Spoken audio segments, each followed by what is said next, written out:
Let's discuss about the 14 principles of organization. There is a need to follow certain principles in order to formulate and develop a sound and efficient organization. So some of the most important principles, let's discuss each one of them. The first principle is principle of objective. The formulation of organization structure is very much influenced by the objectives of the business concern. In this view, the objectives of the business concern should be clearly stated.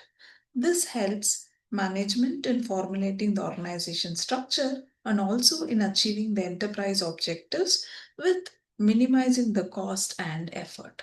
So the formulation of original objectives is very important because they influence the decisions of the organization. The second principle is principle of specialization. The organization structure should be formulated in such a way that the activities of the enterprise are divided according to the different functions and the same are assigned to persons according to their specialization. This means that effective organization must include specialization. So, dividing into departments and entrusting the work to the specialist, which includes departments like productions, operations, marketing, finance, human resource, and so on. Moving forward with the third principle, principle of coordination. The greatest difficulty faced by businesses is due to many departments performing different functions. Therefore, it is essential and necessary to integrate the efforts of all the departments to achieve the common goal of an organization. So, it is essential to ensure that organization works in coordination and reduction of errors and mistakes are possible if this principle is taken care. Principle of authority and responsibility. Authority and responsibility are delegated at every level of management. Only persons with authority or power can take decisions and be held responsible for the results, whether it is a positive outcome or neutral or even at times negative outcomes. Delegation of authority and responsibility must be clearly stated and communicated for the entire organization. The next principle is scalar principle or the scalar chain principle. From the top executive to the lowest subordinate, a scalar chain of authority relationships is established. Each position has a superior subordinate relationship, with the top executive having the final authority to take decisions. The next principle is relating to unity of command. Every member of the organization should receive orders only from one superior or the higher level authority to avoid conflict, confusions, and even to avoid dual subordination. Hence, principle of unity of command makes clarity in communication and helps for better management.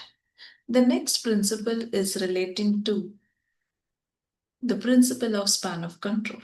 There is a limit to the number of subordinates that one superior can effectively manage. The span of control should be such that the superior can supervise effectively. It should not be more number of subordinates nor less number of subordinates.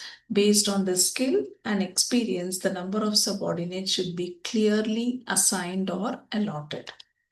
Principle of communication. The organization structure should facilitate effective communication, meaning the flow of communication should be clear and proper channels should be established in order to ensure smooth flow of correct and concrete information. Principle of flexibility. The organization structure should be adaptable to changing situations or circumstances. This allows for both expansion and replacement without disrupting the basic design or the structure. Hence, the structure should be adaptable and flexible. Moving forward, the principle of simplicity. The organization structure should be simple with a minimum number of levels. A complex structure can lead to problems in coordination and communication. The organization should avoid having large number of levels. The problem of effective coordination and communication may arise if you have too many levels. Principle of continuity. The organization structure should be serviceable for a long period of time. This is possible if it is flexible, dynamic, and capable of adapting to the changes which happens in the internal and external environment. Principle of unity of direction. For a group of activities having the same objective, there should be one plan and one objective. This facilitates coordination and timely completion of the assigned work or tasks. The last principle is principle of efficiency. The structure should enable the business to function efficiently and achieve its objectives with minimum cost and effort. Following these 14 principles, any organization would strive towards excellence and achieve all their objectives, and the overall structure will be adaptable to the changing circumstances of the business scenario.